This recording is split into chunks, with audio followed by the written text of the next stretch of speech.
সুপ্রিয় দর্শক, সবাইকে স্বাগত জানাচ্ছি TVN24 টেলিভিশন আয়োজিত নিয়মিত অনুষ্ঠান দ্য ভিউজ। আমি হাবিব রহমান আছি আপনাদের সাথে।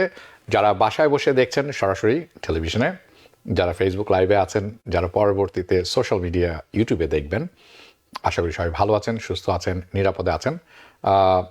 আজ শুক্রবার ডিসেম্বর 27, অর্থাৎ আগামী শুক্রবার আমি যখন আপনাদের সাথে পরবর্তী এপিসোড করব দ্য ভিউজের, তখন আমরা অলরেডি নতুন বৎসরে পদার্পণ করে ফেলেছি। কাজে এবছর 2024 সালে এটি হবে আমার শেষ অনুষ্ঠান, এবং যথারীতি মাসের শেষ সপ্তাহের শেষ দিনে যদি আমার অনুষ্ঠানটা থাকে, আপনারা জানেন রিয়েল এস্টেট হাউজিংয়ের উপর আমি বিশদ আপডেট দিয়ে থাকি, তার ব্যতিক্রম আজও হবে না। এবং আমি মনে করি এটি অত্যন্ত গুরুত্বপূর্ণ যারা দেখছেন বা যারা বাড়ি ক্রয় করার চিন্তা করছেন, সিদ্ধান্ত নিয়েছেন, যারা রিফাইন্যান্স করতে যাচ্ছেন, যারা ইতিমধ্যে কিনে ফেলেছেন, 3টি কেনার পরে রিফাইন্যান্সের সিদ্ধান্তের মধ্যে আছে, এমন যারা আছেন সবার জন্য খুব ভালো খবর থাকবে এবং একটি দিক নির্দেশনা থাকবে আপনাদের জন্য। পরবর্তী যেটি আছে, গত সপ্তাহে আমরা আলাপ করেছিলাম যে কী কারণে আপনার গ্রিন কার্ডটি বাতিল হয়ে যেতে পারে। আজকে যেটি করব সেটি হচ্ছে কী কারণে, প্রধান 4টি কারণে অনেকেই তার আমেরিকান সিটিজেনশিপ হারাতে পারেন বা বাতিল হতে পারে। প্রতিটি তুলে ধরবো। আমি মনে করি এটি এখন জানা দরকার। নিউ অ্যাডমিনিস্ট্রেশন ইজ কামিং, অনেক কিছু পরিবর্তন হতে পারে। আমি জানি অনেকেই অনেক প্রশ্ন ছিল গতবার এবং অনেকেই অনেক মন্তব্য করেছেন, সেটিতে এখন যাব না, পরবর্তীতে চেষ্টা করবো সেটি তুলে ধরার জন্য। চলুন তাহলে শুরু করি আজকের এপিসোড। 3টি জিনিস থাকবে এই এপিসোডে, এই অংশে। ওকে, প্রথম হচ্ছে হাউজিং মার্কেট আপডেট, দ্বিতীয়টি হচ্ছে মর্গেজ ইন্টারেস্ট রেট প্রেডিকশন কী হতে যাচ্ছে ফর 2025, এবং তৃতীয়টি হোম প্রাইস, রিয়েল এস্টেট আপনার বাড়ির মূল্য প্রেডিকশন কী হবে ফর 2025 এগেন। সো চলুন তাহলে শুরু করি সাম্প্রতিক তথ্য দিয়ে। আপনারা যেটি অন স্ক্রিনে দেখছেন, নভেম্বর মাসে, আমরা ডিসেম্বরের একেবারে শেষ পর্যায়ে আছি, শেষের দিকে গত মাসের তথ্য পরিসংখ্যান বের হয়ে আসে, সেটি তুলে ধরছি। রিয়েল এস্টেট মার্কেট ছিল বেশ চাঙ্গা এবং তার হেডলাইনও হয়েছে আপনারা যেটি দেখছেন। বাড়ির মূল্য বেড়েছে এবং বেড়েছে বাড়ির সেল, দুটি। কি কারণে? এর কারণ ছিল মর্গেজ রেট, ইন্টারেস্ট রেট কমে আসা। কবে? নভেম্বর মাসে। সো চলুন কিছু পরিসংখ্যান দেখিনি আমরা। নভেম্বর মাসে যেটি আছে অ্যাভারেজ, আমি মিডিয়ান তারা বলে থাকেন অর্থনীতির ভাষায়, আপনারা ধরে নেবেন অ্যাভারেজ হোম প্রাইস বেড়েছে কতখানি? 5.4% গত 12 মাসের তুলনায়, কম্পেয়ার টু লাস্ট 12 মান্থস।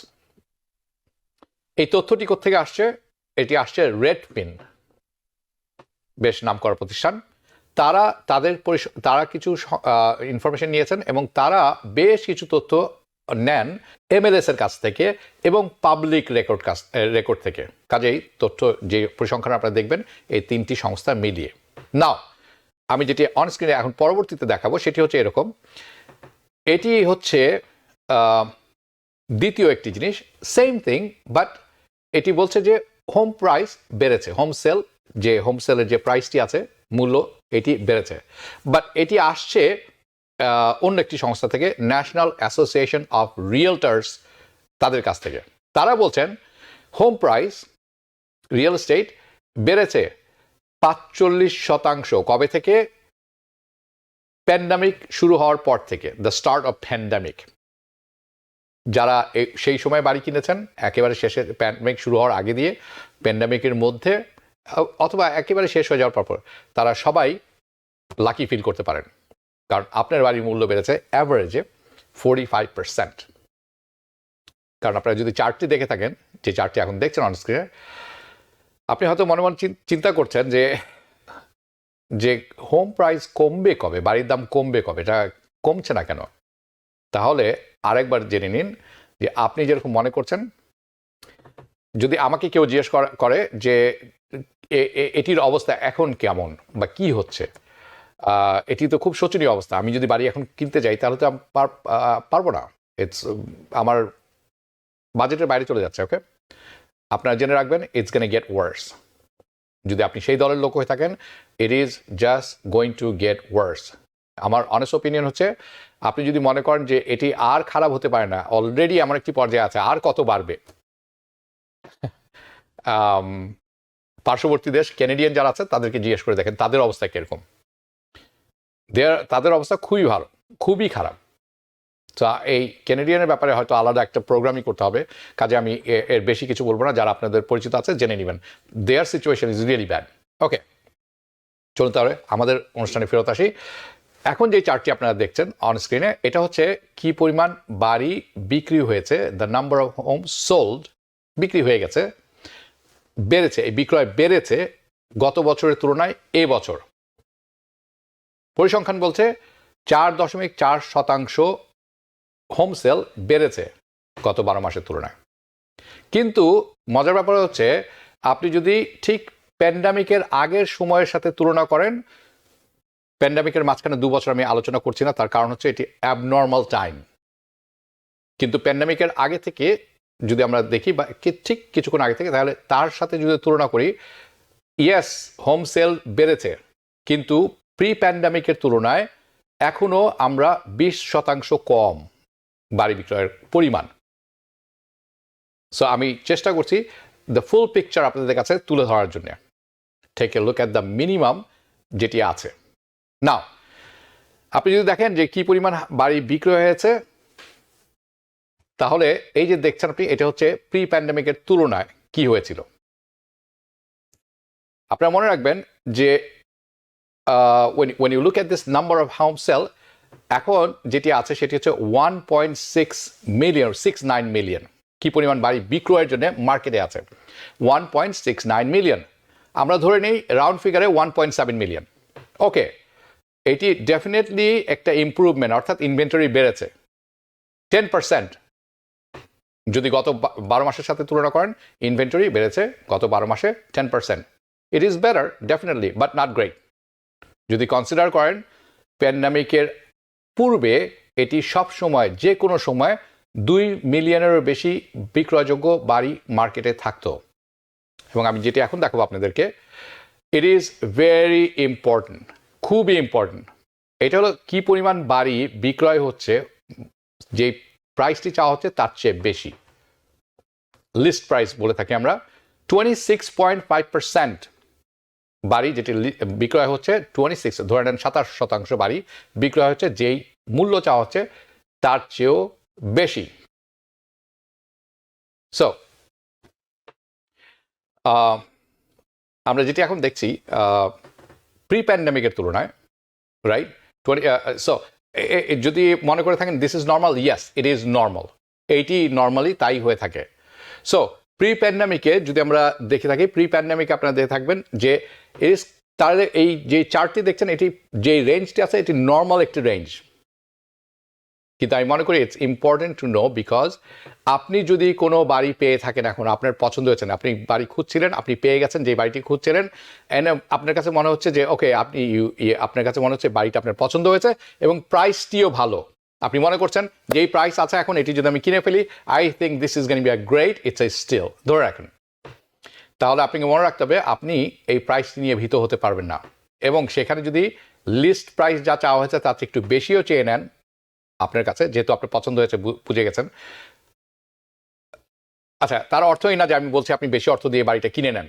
কিন্তু এই সিচুয়েশনে যদি আপনি পড়েন, আপনি মনে রাখবেন আপনি একা নন, প্রতি 4টি বাড়ির বিক্রয় যেটি হচ্ছে তার একটি বাড়ির লিস্ট প্রাইসের থেকে বেশি মূল্যে বিক্রি হচ্ছে।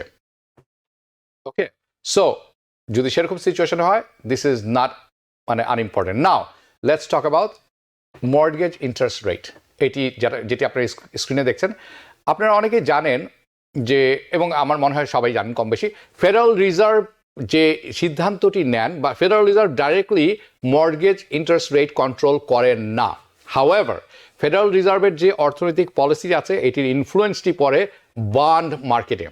So yes, mortgage interest rate is affected by federal রিজার্ভের সিদ্ধান্ত, সরাসরি নয়, কিন্তু বন্ড মার্কেটের সাথে এফেক্ট থাকলে হবে। তার কারণটি কি? এনিওয়ে, আপনারা যেটি এখন দেখছেন স্ক্রিনে, এটি হচ্ছে 30-year ফিক্স। এটি যেখানে কোথায় আছে এখন পার্সেন্টেজ, যে 30-year ফিক্স মর্টগেজ 7%-এর কাছাকাছি আছে। রিসেন্টলি এটি ছিল 6.8% to 6.9%-এ চলে এসেছিল। অ্যান্ড দেন এটি বেড়ে গিয়েছিল, কমে আসার পর এটি বেড়ে গিয়েছিল কেন? আমরা কি পরবর্তী, ওকে থ্যাংক ইউ। এটি নেমে আসার পর এটি বাড়া শুরু করেছিল, এবং কেন তার কারণ হচ্ছে বলছি, এই কমে আসছিল, বেড়ে যাওয়ার পরে আবার কমে আসছিল রিসেন্টলি। হাউএভার, আপনাদের মনে আছে গত সপ্তাহে যখন ইনফ্লেশন রিপোর্ট করেছিলাম, ইনফ্লেশনের অবস্থান পরিবর্তনের কারণে ইনফ্লেশন খারাপ, যেটি আশা করছিলেন যতখানি অর্থনীতিবিদরা, তার চেয়ে খারাপ রিপোর্ট আসার কারণে এখন আবার এটি আমি একটু আগেটাই ফেরত যেতে চাই, এখন এটি বাড়তে শুরু করেছে interest rate. Okay, now you are the federal reserve saying, আপনি জানেন যে ফেডারেল রিজার্ভ যেটা বলছেন, তারা বলছেন যে তারা ইন্টারেস্ট রেট, এইটির কারণটি, অন্যতম একটি কারণ হচ্ছে যেই কবার তারা বলেছিলেন যে ইন্টারেস্ট রেট কমাবেন আগামী বছর 2025 সালে, তারা এখন বলছেন সেই নাম্বার টাইম, তারা বলেছেন 4 বার কমাবেন, তারা এখন বলছেন এই কমানোর সংখ্যা, অর্থাৎ ইন্টারেস্ট রেট কমানোর সংখ্যা কমে আসবে। তারা করবেন, আমরা যত পরিসংখ্যান থেকে বুঝতে পারছি 2 বার হয়তো কমতে পারবে। ওকে, এই কারণে ইন্টারেস্ট রেট এখন বাড়তির দিকে। So about the interest mortgage rate, এই হচ্ছে মর্গেজ ইন্টারেস্ট রেটের ব্যাপারটি। সো আজকে হচ্ছে ডিসেম্বরের 27 তারিখ, আপনার যে 30 ইয়ার ফিক্স মর্গেজ আছে এটি হচ্ছে ক্লোজ টু 6.8%। 6.8% হচ্ছে এখন, ক্লোজ টু 6.8%। সো আগামী বছর ফার্স্ট কোয়ার্টার, অর্থাৎ প্রথম 3 মাস আপনি এক্সপেক্ট করতে পারেন 30 ইয়ার ফিক্স মর্গেজ কোথায় থাকতে পারে, 5.75% থেকে 6.25%। আপনি আগামী 3 মাস মনে করে নেবেন 5.75% থেকে 6.25%। যারা বাড়ি ক্রয় করতে যাচ্ছেন, যারা রিফাইন্যান্স করতে যাচ্ছেন, আপনাদের জন্য এই ইনফরমেশনটি অত্যন্ত অত্যন্ত ইয়াস নুসরাত, এটি আপনাদের জন্য অত্যন্ত গুরুত্বপূর্ণ। নুসরাত জাহান বলছেন, oh my god, that's a huge change in real estate. That is correct, absolutely correct, একেবারে ঠিক বলছেন আপনি। ওকে, সো এইটি নিয়ে আরও বিশদ ব্যাখ্যার প্রয়োজন আছে, এটি নিয়ে হয়তো আরেকটি আলাদা প্রোগ্রাম আমি করব, কারণ এটি এখন বেশ ফ্ল্যাকচুয়েট করতে পারে এবং এটির প্রভাবটা কোথায় কোথায় পড়তে পারে সেটি নিয়ে একটা বড় ডিটেলস প্রোগ্রাম করব। বাট আজকে যেটি আছে হাই লেভেল সারফেসে থাকবো আমি, because of the situation. So it's an overview. এখন যে চার্টটি আপনারা দেখছেন অন স্ক্রিনে, এটি বলছে, তারা বলে থাকেন কোয়ারলেশন, অর্থাৎ সম্পর্ক মর্গেজ ইন্টারেস্ট রেট এবং interest rate on the government debt. আপনারা জানেন যে ইউএস গভর্নমেন্ট প্রচুর পরিমাণ লোন করে থাকেন। সো মর্গেজ ইন্টারেস্ট রেটের সাথে একটি সম্পর্ক ওতপ্রোতভাবে জড়িত, সরকার কি পরিমাণ ঋণ করেন। দুইটি লাইনই আপনারা দেখতে পাচ্ছেন এবং দুটি লাইনই ওঠানামা করছে একেবারে হাতে হাত ধরে। এটি সম্পর্ক এই গ্রাফে আপনারা দেখতে পাচ্ছেন। As you can see, high level আর হাই ডিগ্রি অফ কোয়ারলেশন, বেশ ঘন সম্পর্ক এদের সাথে। একটি যখন উপরে উঠছে অন্যটিও উপরে উঠছে, একটি যখন নামছে সেটিও নামছে। So typically interest rate of 30 years on the 30 year mortgage, fixed mortgage rate যেটি আছে, এটি থাকে আসলে 1%, 1% থেকে 2-5% উপরে থাকে, যেটি আপনারা গভর্নমেন্ট রেট আছে 10 ইয়ার, যে 10 ইয়ার নোটস যেটি থাকে, 10 ইয়ার ট্রেজারি বলে থাকি আমরা, 10 ইয়ার ট্রেজারির যে ইন্টারেস্ট রেটটি থাকে, হাউজিং 30 ইয়ার ফিক্স মর্গেজের ইন্টারেস্ট রেটটি তার চেয়ে 1% অথবা 1 থেকে 2-5% উপরে থেকে থাকে। সো যে চার্টটি আপনারা দেখছেন এখন, হিস্টোরিক্যাল ডিফারেন্স, যে চার্টটি অন স্ক্রিনে দেখছেন, এটি ঐতিহাসিক যে ডিফারেন্সটি আছে between the two interest rates, fixed mortgage rate and government debt, এটির যে সম্পর্ক আছে সেটা দেখা যাচ্ছে। রাইট নাও এই মুহূর্তে আমরা আছি হায়ার এন্ড অফ নর্মাল, যেটি নর্মালি হয়ে থাকে তার চেয়ে আপনারা দেখছেন তার চেয়ে উপরে আছি আমরা। সো এই মুহূর্তে the interest rate on 10 year treasury note, 10 বছরের যে ট্রেজারি নোট আছে, এটি হচ্ছে 4.5%। 4.5%, 552 দেখছেন আপনারা অন স্ক্রিনে যে চার্টটি আপনারা দেখছেন। Now 1 year chart, that's the one, এটি 1 বছরের চার্ট, 1 year chart by the way. So আপনারা যারা দেখছেন বা শুনছেন, এই মুহূর্তে federal reserve is continuing to ease monetary policy. Federal reserve অর্থনৈতিক যে পলিসি তাদের আছে এটি সহজ করে নিয়ে আসছেন, বাট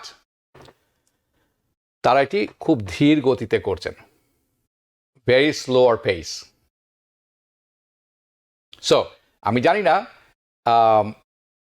এটি খুব ফার ফ্যাচ খুব বেশি বাড়িয়ে বলা হবে কিনা যে 10 বছরের যে ট্রেজারি বন্ড ইয়েল আছে এটি 4% রেটে থাকবে নাকি 4.5% রেটে থাকবে, এটি বলা এই মুহূর্তে খুব মুশকিল। Okay, so the first quarter of 25, আগামী বছরের প্রথম কোয়ার্টার, প্রথম 3 মাস আপনাদের মনে রাখতে হবে যে হোম প্রাইস বাড়ছে, যে চার্টটি আপনারা কিছুক্ষণ আগে দেখছিলেন, আপনাদের খেয়াল রাখতে হবে যে বাড়ির দাম বেড়েছিল নভেম্বরের মাসে, ইট ওয়াজ হট। সো যে বেসড অন দ্য কোয়ারলেশন আমি তুলে ধরলাম এবং হিস্টোরিক্যাল ডাটা তথ্য তুলে ধরলাম, আপনারা দেখছিলেন সেটি হচ্ছে আপনার খেয়াল রাখতে হবে ফার্স্ট কোয়ার্টার অফ 2025, এবং মনে রাখতে হবে রাইট, এটা কিন্তু একেবারেই সন্নিকটে, আগামী সপ্তাহে কিন্তু ফার্স্ট কোয়ার্টার অফ শুরু হয়ে যাবে of 2025, it's right around the quarter. The রেঞ্জটি আমি দেখালাম, এই রেঞ্জটি থাকবে 5.75% টু 6.25%, ওকে, অথবা 5 to 7% বড় জোর। ইটস এ হিউজ রেঞ্জ, অনেক বড় রেঞ্জ। আমি জানি এটি নট হেল্পফুল, যারা অনেকে দেখছেন অনেকের জন্য বলবেন যে ওকে আমি কোথায় থাকবো। সো আমি যেটি আপনাদেরকে বলবো, you are going to see more precise and based of historical performance, আরও কিছুটা আমরা দেখতে পারবো যে কি হতে পারে, but it is more likely it is going to be 5.75 to 6.25% first quarter 2025। Now আমি কিন্তু জানুয়ারি 1 একদম এটি হতে যাচ্ছে এরকম বলছি না। If it might be February, it might be March, but somewhere between January, February and March এখানে যাও। নাও আই ওয়ান্ট টু, যেটি আমি বলতে চাচ্ছি এখন সেটি হচ্ছে এরকম যে রিয়েলিস্টিক এক্সপেকটেশনটি যেটিকে আছে, মোস্ট পিপল, যেটি আপনার যেটি আমি তুলে ধরলাম সেটি হচ্ছে রিয়েলিস্টিক এক্সপেকটেশন। কিন্তু আমি জানি অনেকে আপনারা বলবেন যে আমি তো আশা করেছিলাম 3% নেমে আসবে, 4% নেমে আসবে। আমি জানি আপনারা এটি শুনতে হয়তো অনেকেরই ভালো লাগবে না, বিকজ আপনার এক্সপেকটেশনের সাথে এটির মিলছে না। Yes, I know, but first quarter, second quarter of 2025 mortgage interest rate is going to be 3%, অনেকেই মনে করছেন, যেরকম 4% অনেকেই মনে করছেন, কিন্তু এটি রিয়েলিস্টিক না, বর্তমানের আলোকের পরিপ্রেক্ষিতে এটি মোটেও বাস্তবিক না। ওকে, নাও getting a mortgage and refinancing, it is going to be tough, it is not going to be easy. ওকে, এটি হচ্ছে বাস্তবতা। কিন্তু আমি একটি জিনিস পয়েন্ট আউট করতে চাই, যেটি আপনারা অন স্ক্রিনে এখন দেখছেন, মর্গেজ ইন্টারেস্ট রেট কমে আসবে definitely. As a mortgage interest rate falls, এটি কিন্তু ডিম্যান্ডটা বাড়িয়ে দেয়। ইন্টারেস্ট রেট কমে আসবে, দ্যাট ট্রু, এখনকার যে অবস্থা আছে তার থেকে কমে আসবে, কিন্তু ডিম্যান্ড কিন্তু মার্কেটে বেড়ে যাবে। It's a simple basic economics. But একটি জিনিস পরিষ্কার করা খুব ভালো, যাতে করে কোনো কনফিউশন না থাকে। আপনার যদি if you have a mortgage interest rate, যদি আপনি মনে করেন যে আপনার মর্গেজ ইন্টারেস্ট রেট কমে আসছে, that boost the price. Interest rate কমে আসলে আপনি দেখবেন বাড়ির দাম বেড়ে যাচ্ছে। নট নেসেসারিলি যে হোম প্রাইস উপরে যাচ্ছে না বা home price must go up, এরকম কথাটা না। আপনারা জানেন যে ইন্টারেস্ট কমে আসলে বাড়ির দাম বাড়ে, এবং বাড়ির দাম নর্মালি বাড়তে থাকে। অনেকে মনে করবেন যে বাড়ির দাম must go up. Two situation আমি আপনাদের কাছে তুলে ধরছি। If you have a home price, আপনি জানেন যে দে আর ন্যাচারালি কিছুটা কমে হোম প্রাইস কিছু কিছু জায়গায়। তার অর্থ হচ্ছে উইথ মর্গেজ ইন্টারেস্ট রেট যদি কমে আসে হোম প্রাইসেস, তার অর্থ এই না যে এটি কমে আসবে সেই পরিমাণ। এটি একটি জিনিস। কিছু কিছু সিচুয়েশন আছে হোম প্রাইস উপরের দিকে যাচ্ছে, বাড়ির দাম বাড়ছে, তার অর্থ এই না যে এই বাড়িগুলো আরও বেড়ে আরও উপরে চলে যাবে। বিভিন্ন কারণে বিভিন্ন জায়গায় কিছু কিছু ক্ষেত্রে বাড়ির দাম কমে, সিজনালিটির উপরে, জায়গার উপরে, ব্যবসার উপরে, অনেক কিছুর উপর। কিন্তু হোম প্রাইস যখন ইন্টারেস্ট রেট যখন কমে আসে, ইউজুয়ালি বাড়ির দাম বেড়ে যায়। It's a wash. কিন্তু আপনি যখন 30 বছরের একটি মর্গেজ নিচ্ছেন, মর্গেজটা যখন কম থাকে, ডেফিনেটলি এটা হেল্প করে। সো আমি চাচ্ছিলাম যাতে আপনাদের সবাই একটা ক্লিয়ার আন্ডারস্ট্যান্ডিং থাকে এই সিচুয়েশনের উপরে, what is happening, because it's gonna be a tricky situation first quarter, specially যখন আপনার মর্গেজটা কমে আসে, ফলিং মর্গেজ ইন্টারেস্ট রেট। তো এটা একটা ডাবল এজ সোর্ড, দুদিকেই কাটবে, এদিকে গেলেও কাটবে। ইন্টারেস্ট রেট কমছে, বাড়ির দাম বাড়ছে, বাড়ির দাম কমছে, ইন্টারেস্ট রেট বাড়ছে। It's a double edge sword. If you are trying to buy home, specially আপনি যদি সেই দলের লোকে থাকেন, অবভিয়াসলি ফর ফাইন্যান্সিং পারপাসেস আপনি অবশ্যই চাবেন যে মর্গেজ ইন্টারেস্ট রেটটা যাতে লোয়ার থাকে compare to higher one. So if your আপনি যদি ফাইন্যান্সিংয়ে কস্ট চিপার হবে তখন, বাট দেন অ্যাগেন আপনি যখন মর্গেজ ইন্টারেস্ট রেট কমে আসতে থাকে তখন হোম প্রাইস কি হয়, বাড়তে থাকে, it props up the home prices. So it's a double edge sword. খুব একটা সুবিধা হয় কোনো দিকে আমি মনে করি না। If you are looking at, আপনি যদি ওই দলের লোক হয়ে থাকেন যে if you are looking to buy home, obviously homes আপনি চাবেন যে বাড়ির দাম একটু কমে আসুক। হোমস আপনি চাবেন যে you want buy home at a cheaper price, but that's preventing that scenario. যখন আপনি হোম ইন্টারেস্ট রেট কমে আসছে, বাড়ির দাম কিন্তু বাড়ছে, সো এই সিনারিও আপনার জন্য কাজ করছে না, right? But of course if you are already বড় হোম, আপনারা যারা অলরেডি বাড়ি কিনে ফেলেছেন প্যান্ডামিকের পর থেকে শুরু করে, তার আগে থেকে শুরু করে, মাঝখানে, অথবা প্যান্ডামিক শেষ হওয়ার মতো, and you have a high mortgage, যদি আপনার মর্গেজ হাই হয়ে থাকে, ভেরি হাই মর্গেজ রেট হয়ে থাকে, ইয়েস আপনি কিন্তু it's a welcoming situation for you. আপনাকে মনে করতে হবে যে এটিকে স্বাগত জানাতে হবে যে রেটটা কমে আসছে, আপনি কি এটা দু হাতে এই সুবিধাটা নিতে হবে। You take it with open arms, lower interest rate and refinance your loan. আপনারা যারা এই দলে আছেন, this is really good scenario for তাদের জন্য। নাও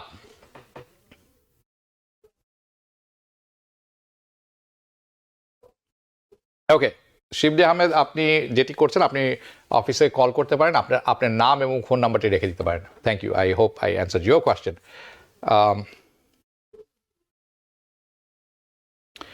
নূরজাহান, আপনি বলছেন so this is imperative that or important, আপনি বলছেন if rate goes down the home prices will increase.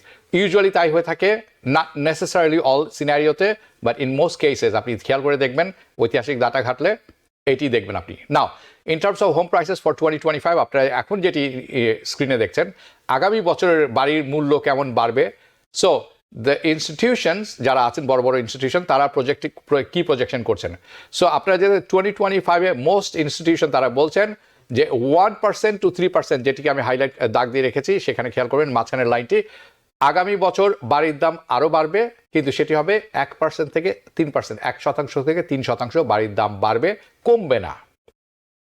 নাও গত বছর বা 12 মাস আগে তুলনায় যদি আপনি তুলনা করেন গত বছরের সাথে, তাহলে দেখবেন এই বছর বেড়েছে, এবং এই বছরের সাথে আগামী বছর যখন তুলনা করবেন, আপনার বাড়ির মূল্য 1 থেকে 3% বেড়ে যাবে। কারণ অর্থনৈতিক ব্যাপারটি উই ডোন্ট নো ইয়ার, তার কারণটি কিছুক্ষণের মধ্যে বলছি। সো আপনারা অনেকেই মনে আছে, গত বছর যখন আমি শুরু করেছিলাম, 2024 সালে যখন আমি প্রথম প্রোগ্রাম শুরু করেছিলাম জানুয়ারি মাসে, আমি বলেছিলাম 2024 সালটি হবে এমন একটি বছর, একটি আনএক্সাইটিং ইয়ার হাউজিং মার্কেটের জন্য। কারণ আহামরি কোনো কিছু ঘটবে না, আহামরি কোনো জাম্প হবে না ইন্টারেস্ট রেট, মর্গেজ, হাউজিং প্রাইসের। আপনারা ধরে নেবেন we are going to have similar housing, by the way no housing market crash, কোনো হাউজিং মার্কেটে পতন ঘটবে না, এটি বলেছিলাম যেরকম, এবং প্রাইস অ্যাপ্রিসিয়েশন হবে, অর্থাৎ বাড়ির মূল্য বাড়বে। ওকে, নাও এই বছর, আগামী বছর, it is going to be almost same thing, very কাছাকাছি, খুব কাছাকাছি একটি জিনিস হবে আগামী বছর। মডেস্ট প্রাইস, আহামরি না বাড়বে, খুব বেশি বাড়বে না, খুব বেশি হবে না। So modest price appreciation. In some cases interest rate could be flat, 5.75% থেকে 6.25%। ওকে, আমি এখানেই রাখতে চাই ফোরকাস্টটি ফর 2025। যদি এর বাইরেও আপনারা জানতে চান, এরপরে March, April, May, June, July, further out there, এটি খুব কঠিন এই মুহূর্তে প্রেডিক্ট করা, বলা। তার কারণ কি, we have to see what Trump administration does, this new administration তারা কি করবেন, এটা আমাদেরকে দেখতে হবে। এটি জানুয়ারিতে যাওয়ার আগে পর্যন্ত বলা খুব মুশকিল। এবং আমাদেরকে আরেকটি জিনিস খেয়াল রাখতে হবে যে ট্রাম্প অ্যাডমিনিস্ট্রেশন যেই সিদ্ধান্তটি নেবেন, সিদ্ধান্তগুলো নেবেন, সেই সিদ্ধান্তগুলোর রেসপন্সে ফেডারেল রিজার্ভ কি করে, হোয়াট ইজ দেয়ার রেসপন্স, এই দুটি ব্যাপার না দেখে আগামী ফার্স্ট কোয়ার্টার 2025 সালের ফার্স্ট কোয়ার্টারে কি হবে, পরে কি হবে বলা খুব মুশকিল এই মুহূর্তে। এবং আমাদের দেখতে হবে এই দুটি প্রতিষ্ঠানের রেসপন্সটি মার্কেট কিভাবে রেসপন্স করছে। সো যখন আমি বলছি মার্কেট, আমাদের দেখতে হবে কয়েকটি জিনিস, inflation, home price, monetary policy, এই তিনটি জিনিস, all of that. And so forecast যদি জানতে চান জুলাই মাসে কি হবে, জুন জুলাই অথবা বিয়ন্ড দ্যাট 2025, আমি বলবো যে এটি আমাদেরকে আপনাকে আপডেট করতে হবে সম্ভবত ফার্স্ট কোয়ার্টার 2025 পরে। তার আগে এই মুহূর্তে কিছু বলা খুবই খুবই মুশকিল। সো এটি হচ্ছে রিয়েলি হাউজিং মার্কেট আপডেট, একেবারে 2024-এর শেষ ঘটনা, last update for 2025।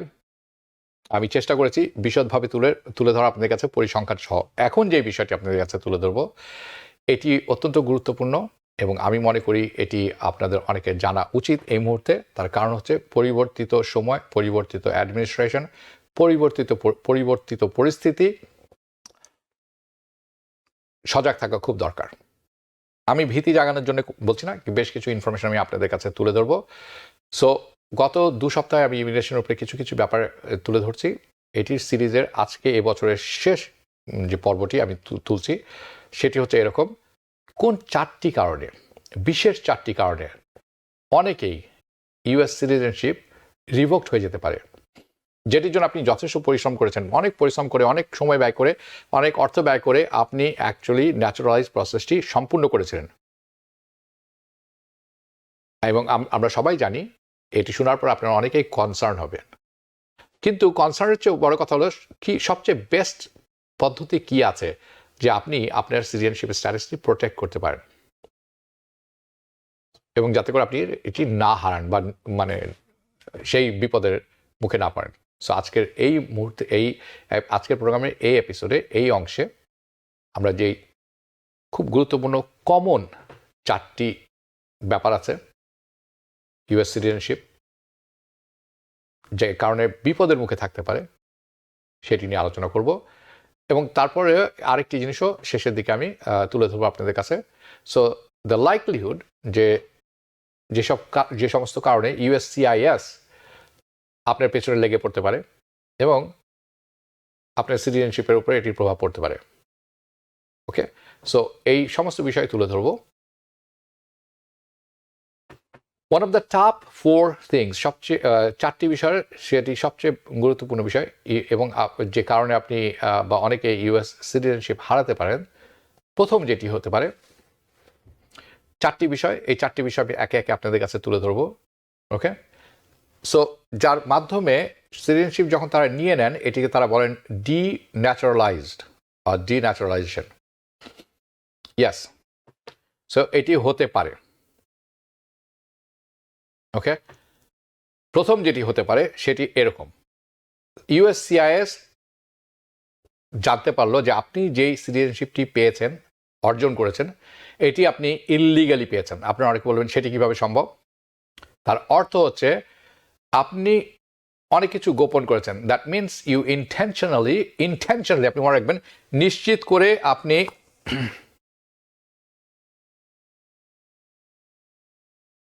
Okay, so আপনি ইচ্ছাকৃতভাবে, নিশ্চিতভাবে জেনে, ইন্টেনশনালি আপনি ইউএস সিটিজেনশিপ নিয়েছেন, ইভেন দো আপনি আসলে কোয়ালিফাইড ছিলেন না এটির জন্য। এবং কেন এটি বলছি, আপনারা অনেকেই জানেন যে সার্টেন ক্রাইটেরিয়া মিট করতে হয় আপনি যখন অ্যাপ্লাই করেন N-400 জন্য to become a naturalise US citizen, যার মধ্যে থাকে বেশ কিছু জিনিস যেটি দেখছেন আপনারা। এটি ইউএসসিআইএস এর ওয়েবসাইটে আছে, আমি লিঙ্কটি দিয়ে রেখেছি। আপনারা যারা এই প্রসেসের সামনে আছেন বা অলরেডি সিটিজেন হয়ে গেছেন তারা একটু দেখে নেবেন, এটা খুব ইম্পর্টেন্ট। যার মধ্যে অন্যতম হচ্ছে ন্যাচারালাইজ হতে হলে ইনক্লুডিং লফুল পার্মানেন্ট রেসিডেন্ট, আপনাকে লফুল পার্মানেন্ট অর্থাৎ আপনাকে গ্রিন কার্ড থাকতে হবে, স্ট্যাটাস থাকতে হবে for specific period of time. এটি একটি ব্যাপার। আপনাকে মেনটেন করতে হবে রেসিডেন্সি, আপনাকে ফিজিক্যালি প্রেজেন্ট থাকতে হবে in the US specific amount of time, একটি নির্দিষ্ট সময় পর্যন্ত আপনাকে কিন্তু থাকতে হবে living in the United states আপনাকে থাকতে হবে ওই স্টেটে। অ্যাটলিস্ট আপনি যে স্টেট থেকে ফাইল করেছেন সিটিজেনশিপের জন্য, আপনাকে কিন্তু কমপক্ষে সিটিজেনশিপ ফাইল করার আগে ওই স্টেটে 3 মাস থাকতে হয় prior to the date of your application. আপনাকে আরেকটা কি থাকতে হবে, গুড মরাল ক্যারেক্টার। এটি অত্যন্ত বিশদ ব্যাপার এবং এটি নিয়ে আলোচনা করব, শুরুই করব অনেকখানি এটি দিয়ে। অ্যান্ড আপনাকে কি করতে হবে, আপনাকে মানে you have to be willing to swear an oath, আপনাকে শপথ নিতে হবে, the oath of allegiance to US. এই কয়েকটি হচ্ছে রিকোয়ারমেন্ট যেটি আপনার অন স্ক্রিনে দেখতে পাচ্ছেন। সো যদি সরকার গভর্নমেন্ট ওয়ারেন্ট সিটিজেনশিপ অনলি মানে সিটিজেনশিপ দেওয়ার পরে যদি তারা ফাইন্ড আউট করেন যে এই যে ক্রাইটেরিয়াগুলো, যে রিকোয়ারমেন্টগুলো এখন আমি তুলে ধরলাম আপনাদের কাছে, এটা অ্যাকচুয়ালি আপনি মিট করেননি যখন তারা আপনাকে গ্র্যান্ট করেছেন, আপনার সিটিজেনশিপের স্ট্যাটাস দেওয়া হয়ে গেছে, তার আগে যে রিকোয়ারমেন্টগুলো ছিল তার একটি বা সবগুলোই আপনার কোনো না কোনোখানে ঘাপলা আছে, আপনি মিট করেননি, তাহলে they can in fact use this process, এই জিনিসগুলো ব্যবহার করে, এই রিকোয়ারমেন্টগুলো ব্যবহার করে আপনার বিপক্ষে আপনাকে ডিন্যাচারালাইজ করতে পারেন। এক্সাম্পল, রিয়েল কেস তুলে ধরছি আমি আপনাদের কাছে এক্সাম্পল হিসাবে। 2003 সালে এক লোক তার সিটিজেনশিপ স্ট্যাটাস হারান 2003 সালে। যখন ইউএসসিআইএস বের করলো যে আসলে এই লোকটি অ্যারেস্ট হয়েছিলেন একবার, কবে, কি কারণে, কি ধরনের অ্যারেস্ট সেটি, শপলিফটিং, নট ওয়াইস। শপলিফটিং আপনারা জানেন যে দোকান থেকে চুরি করা, সেটি মলে হতে পারে, বাইরে হতে পারে, যে কোনো জায়গায় হতে পারে। শপলিফটিংয়ের জন্য উনি অ্যারেস্টেড হয়েছিলেন নট ওয়ান্স, টুয়াইস, দুবার। এবং the federal government or the USCIS এটি জানতো না, বা এটি জানতে পেরেছে এই শপলিফটিং এর ঘটনাটা, দিস ইনস্টেন্স, বেশ কয়েক বছর পর, উনি সিটিজেন হয়ে যাওয়ার পর।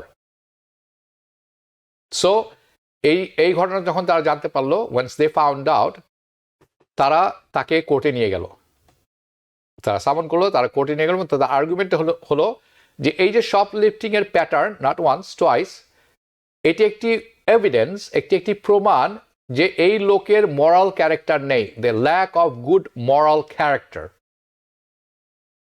যেটি কিছুক্ষণ আগে আলাপ করলাম। সো গুড মরাল ক্যারেক্টার যেটি তারা বলে থাকেন, আপনার ভালো চারিত্রিক বৈশিষ্ট্য থাকতে হবে, এটি একটি অন্যতম। আপনি বাজে লোক হতে পারবেন না, এটি আপনাকে বলতে হয়, রিকোয়ারমেন্টটা ফুলফিল আপ, প্রমাণ করার দরকার নেই। কিন্তু যদি আপনার বিপক্ষে এই প্রমাণটা যায়, তাহলে আপনার গুড মরাল ক্যারেক্টার নেই। It's one of the requirement that is necessary যদি আপনি ইউএস সিটিজেনশিপ নিতে চান বা হতে চান। সো কিন্তু এই জিনিসটি তারা আবিষ্কার করলেন অনেক পরে, এই ভদ্রলোক সিটিজেন হয়ে যাওয়ার অনেক পরে, কয়েক বছর পর, যে তারা এই ভদ্রলোকের গুড মরাল ক্যারেক্টার নেই। এবং যখন এটি হলো এই তার ন্যাচারালাইজেশনের সময়, যে ইউএস গভর্নমেন্ট তারা আর্গিউ করলো টেকনিক্যালি এই লোক আসলে রিকোয়ারমেন্ট যেটি আছে, রিকোয়ারমেন্ট মিটই করেনি। He never mate the requirement of good moral character requirements, যাতে করে উনি ইউএস সিটিজেন হতে পারেন, in order to become US citizen. যার অর্থ হচ্ছে উনি ইউএস সিটিজেনশিপ পেয়েছেন ইললিগালি, উনি লিগালি, এটি ইললিগালি পেয়েছেন, যার ফলশ্রুতিতে তার ইউএস সিটিজেনশিপ রিভোকড করা হয় 8 বছর পর, almost 8 years after it was granted. তার সিটিজেন হয়ে যাওয়ার 8 বছর পর তার এটি রিভোকেশন হয়, এবং খুব মাইনর একটি ব্যাপারে। কি করেছিলেন উনি শপলিফটিং? উনি চুরি করেছিলেন sunglasses, a minor thing, stealing sunglasses. So আপনারা এটা মনে রাখবেন please, this is very very important. যারা এই প্রসেস দিয়ে যাচ্ছেন এখন, this is really really important. Okay, দ্বিতীয় কারণটি কি?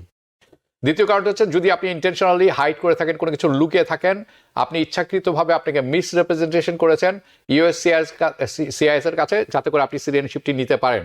This is in fact used against you. আপনাকে এটা আপনার বিরুদ্ধে ব্যবহার করা খুবই সহজ এটি, এবং আপনাকে তারা ইনিশিয়েটিভ নিতে পারেন, আপনাকে ন্যাচারালাইজ করার প্রসিডিং শুরু করতে পারেন, যার কারণে আপনাকে ফোর্স করবে তারা আপনার সিটিজেনশিপটি ত্যাগ করার জন্য। মিসরিপ্রেজেন্টেশন একটু ইম্পর্টেন্ট জিনিস, এটা বুঝে রাখা ভালো, যেটির মধ্যে তারা বোঝাতে চান আপনি জেনে শুনে, নোয়িংলি, ইন্টেনশনালি, ইচ্ছাকৃতভাবে ইমিগ্রেশনের কাছে মিথ্যে কথা বলেছেন। যদি এই মিসরিপ্রেজেন্টেশনটি অ্যাকচুয়ালি রেজাল্ট করে আপনি যার ফলে আপনি সিটিজেনশিপ পেয়েছেন, এবং এটি যদি না হতো তাহলে আপনাকে ডিনাই করা হতো, আপনি যদি ওইটি কথা বলতেন, মানে মিসরিপ্রেজেন্টেশন না করতেন, আপনি হয়তো সিটিজেনশিপ পেতেন না। এটি যদি তাদের কাছে মনে হয় it's a ground for denaturalization. Example, and this example is very important আপনাদের সবার জন্য যারা দেখছেন। অনেকে আপনার ব্যবসা বাণিজ্যের সাথে জড়িত আছেন, ট্যাক্স ফাইল করে থাকেন, বিভিন্ন জিনিস করছেন, বিভিন্ন ব্যবসা করছেন, এক্সপোর্ট ইম্পোর্ট এনিথিং, আমিও জড়িত। So I have to be careful too, just like everybody else. Now, 2020 সালে 63 বছর বয়স্ক গ্র্যান্ডমাদার, উনি এসেছিলেন পেরু থেকে। ওকে, উনার সিটিজেনশিপ নিয়ে নেওয়া হয় কতদিন পর? 30 বছর পর। উনি লিগালি এসেছিলেন কিন্তু এই দেশে, পরে সিটিজেন হয়েছিলেন। সিম্পল একটি উত্তরের জন্য তার N400 ফর্মে, it's a yes and no question. Okay, so এই ফর্ম 2003 সাল থেকে 2009 সালে উনি সেক্রেটারি ছিলেন একটি কোম্পানির, যে কোম্পানিটি ডিফ্রড অর্থাৎ ফ্রড করেছে এক্সপোর্ট ইম্পোর্ট ব্যাংকের সাথে, উইচ ইজ ইউএস ব্যাংক। ইচ্ছাকৃতভাবে ভুল তথ্য দিয়েছে, রং ইনফরমেশন দিয়েছে, এবং যার মাধ্যমে তারা আর্থিকভাবে লাভবান হয়েছেন। And during this time in 2007 উনি সাবমিট করেছেন 2007 সালে N400 সিটিজেনশিপ অ্যাপ্লিকেশন ন্যাচারালাইজেশনের জন্য ইউএসসিআইএস এর কাছে। বাট যখন উনি ফিল আপ করেছিলেন, একটি জায়গায় উনি নো করেছিলেন, ইয়েস অর নোর জায়গায় নো অ্যান্সার করেছিলেন। এই প্রশ্নটি ছিল, have you knowingly committed a crime? Have you knowingly committed, জেনে শুনে আপনি কোনো ক্রাইম করেছেন কিনা? উনি নো দিয়েছেন সবার মতো। ইভেন দো উনি এই কোম্পানিতে ছোট্ট একটি রোল পালন করতেন, it's a very small role in this company, এবং ওই রোলটি পালন করার ফলে উনি মনিটারি অর্থনৈতিকভাবে খুব লাভবান হয়েছেন এরকমও না। তার স্যালারির বাইরেও উনি কোনো কিছু লাভবান হয়েছেন তেমন কিছু প্রমাণ করতে পারেনি USCIS. And even had compare the law enforcement investigation company যারা করেছিলেন, তারাও তেমন কিছু পাননি। The fact she participated and yet answer no. ওই যে তার কোম্পানি ডিফ্রডিং করতো ব্যাংকে, এটার মধ্যে তারও একটি যোগসাজশ ছিল অথবা অংশগ্রহণ ছিল, কিন্তু ওনার অ্যান্সারটি ছিল নো টু দ্য কোয়েশ্চেন, যার কারণে ওনার সিটিজেনশিপ রিভোক করা হয়েছিল। না, একটি জিনিস ভালো করে খেয়াল রাখা উচিত এবং নোট করা উচিত, সেটি হচ্ছে in order to lose citizenship over a মিসরিপ্রেজেন্টেশনের মাধ্যমে যদি আপনার সিটিজেনশিপ তারা নিয়ে নিতে চায়, এটি খুব কঠিন ব্যাপার। ইভেন তাদের জন্যও, ইউএসসিআইএস এর জন্য সেভারাল ফ্যাক্টর মিট করতে হয় তাদেরকেও। দেয়ার আর 4 ক্রাইটেরিয়াস। ওকে, সো 4 ক্রাইটেরিয়া যেটি আপনি অন স্ক্রিনে দেখতে পাচ্ছেন, দেয়ার আর 4 ক্রাইটেরিয়া, যার মধ্যে থাকবে মিসরিপ্রেজেন্টেশন, দুঃখিত, ইচ্ছাকৃতভাবে লুকানো, এ fact that your concealment or misrepresentation was willful. আপনি যে মিসরিপ্রেজেন্টেশন করেছেন, যে লুকিয়েছেন জিনিসপত্র, এটি ছিল একেবারে জেনে শুনে ইচ্ছাকৃত, meaning you did so on purpose, আপনি করেছেন এটা অন পারপাসে। Misrepresentations were material and willful and material, দুটি থাকতে হয়, জেনে শুনে এবং ইচ্ছাকৃতভাবে, এবং এটির কারণে বড় একটি প্রভাব পড়েছে। যদি না করতেন, যদি করেছেন, সেই কারণে আপনার ডিফারেন্স হয়েছে, আপনার কেস অ্যাপ্রুভ হয়েছে। সো এটিকে ইউএসসিআইএস অফিসাররা যারা আছেন তারা বলবেন it's concealing that fact or making that representation actually resulted you becoming US citizen, যার কারণে আপনি ইউএস সিটিজেন হতে পেরেছেন, এটিকে তারা প্রমাণ করতে হবে। সো কঠিন, কিন্তু তারা পারবেন। আপনি যদি ইচ্ছাকৃত কোনো কিছু information, relative information, employment detail লুকিয়ে রাখেন আপনার অ্যাপ্লিকেশনে, লাইক আপনি ডিসাইড করেছেন যে আপনি ওকে, কিছু আপনার জেনে রাখা উচিত, আপনি ইচ্ছাকৃতভাবে বা অনিচ্ছাকৃতভাবে কিছু জিনিস আপনি দেননি ইনফরমেশন আপনার অ্যাপ্লিকেশন ফর্মে, সাচ অ্যাজ আপনি একটি পার্কিং টিকিট পেয়েছিলেন 10 বছর আগে। This is not a criteria, by the way, এটি কোনো ক্রাইটেরিয়া না যার কারণে আপনার সিটিজেনশিপ নিয়ে নেওয়া হবে। দে উইল নট বাদার, তারা রিওপেন করবেন না কোনো ডিন্যাচারালাইজেশনের জন্য। হাউএভার, সামথিং ওয়ার্স, আপনি একটি কোম্পানিতে ছিলেন এবং ইচ্ছাকৃত এই কোম্পানি ফ্রডের সাথে ইনভলভ ছিলেন, আপনিও এটির পার্ট ছিলেন, আপনি অংশ নিয়েছেন, then this is a problem. The consequence is not good. Okay, the consequence of your application and be denaturalized is worse. Okay, next, the third one. আপনি ইউএস সিটিজেনশিপ নিয়েছেন, আপনি সিটিজেনশিপ পেয়েছেন, কিন্তু আপনি অংশ নিয়েছেন সার্টেন অর্গানাইজেশনে। এটি আমাদের কমিউনিটিতে খুব কম হয়ে থাকে, তারপরে জেনে রাখা ভালো। অ্যাক্টিভ ছিলেন, অ্যাফিলিয়েশন ছিল আপনার certain groups such as Communist Party, Totalitarian Party, terrorist organizations, 5 বছর, within 5 years of naturalization, আপনি ন্যাচারালাইজেশন হওয়ার 5 বছরের মধ্যে করেছেন এটি। হিস্টোরিক্যালি আপনি মনে রাখবেন, যাদেরকে ডিন্যাচারালাইজেশন করা হয়েছে এই পর্যন্ত, তাদের মধ্যে অনেকেই আছেন ওয়ার ক্রিমিনাল, টেররিস্ট গ্রুপের যাদের টাই ছিল। But more recently Biden administration একটি কাজ করেছেন, তারা ঘোষণা দিয়েছেন নতুন একটি ডিন্যাচারালাইজেশন প্রসেস, একটি নাগরিকত্ব নিয়ে নেওয়ার একটি process, policy, that claim that anyone, যার অর্থ হচ্ছে এনিওয়ান, যে কেউই যদি পোজ করে থাকে a potential danger and national security or has a serious felony, খুব ভালো কোনো ভালো তো নয়, খুব সিরিয়াস ফেলেনি ক্রিমিনাল অ্যাক্টিভিটি আছে, ক্রিমিনাল হয়েছিলেন তিনি, দোষী সাব্যস্ত হয়েছিলেন কোনো ইয়াতে, তাহলে তাকে ডিন্যাচারালাইজেশন করা হবে। He is a target. National security, potential danger for national security, অথবা এনিওয়ান হু পোজেস এই ডেঞ্জার, অথবা আপনার কোনো বেশ ভালো খারাপ ধরনের একটি কাজ আছে যার মধ্যে আপনি দোষী সাব্যস্ত হয়েছিলেন ইন কোর্ট, তাহলে আপনাকে ডিপোর্ট করা যেতে পারে ইত্যাদি থেকে আরও ক্যাটাগরিটা আরও অনেক আছে, আমি শর্ট করে বলছি। So in future we might possibly see more people becoming denaturalize, আমরা দেখতে পারি, কারণ এই পলিসিটা অনেক ব্যাপক এবং this is not good policy. এটি কোনো রকমের একটি ভালো পলিসি হতে পারে না, কারণ এটির স্কোপটা অনেক বড়, এটিকে ডানে নেওয়া যায়, বামে নেওয়া যায়, এটা ঘোরানো যায়। This is not a good policy. Biden administration এটি ভালো করেনি, মোটেও ভালো করেনি, যেই অ্যাডমিনিস্ট্রেশনই করুক, ইভেন যে ট্রাম্প যদি করে থাকেন, নট গুড। বাট আমরা জানি ওনার অ্যাডমিনিস্ট্রেশনে এ ধরনের কাজ করে থাকে। Biden, I didn't expect. Democrats will do it. I didn't expect that. But anyway, চতুর্থ, আপনি আপনার সিটিজেনশিপটি হারাতে পারেন যদি আপনি, এটি সবার জন্য প্রযোজ্য না, আপনি আর্মিতে ছিলেন কিন্তু আপনার ডিসচার্জ, আপনাকে ওখান থেকে যখন ডিসচার্জ হয়েছেন, এটা অনারেবল ছিল না। It's honorable discharge. Okay? From the military. আপনাকে মনে রাখতে আপনি সার্টেন ক্রাইটেরিয়া মিট করেন, ইনক্লুডিং দ্য ফ্যাক্ট দ্যাট আপনার নাম্বার 1 হচ্ছে অ্যাকচুয়ালি বিকাম ইউএস সিটিজেনশিপ হতে হলে আপনাকে, যদি আর্মিতে থেকে আপনি হন, you are a service member of arm forces, এবং আপনাকে যখন আপনি সার্ভিস মেম্বার থেকে বের হয়ে গেছেন, সার্ভিসে নেই, you are separated from their arm forces based on anything other than honorable conditions, and you must have received the other than honorable discharge. আমি জানি এটা মাম্বো জাম্বো অনেক ব্যাপার আছে।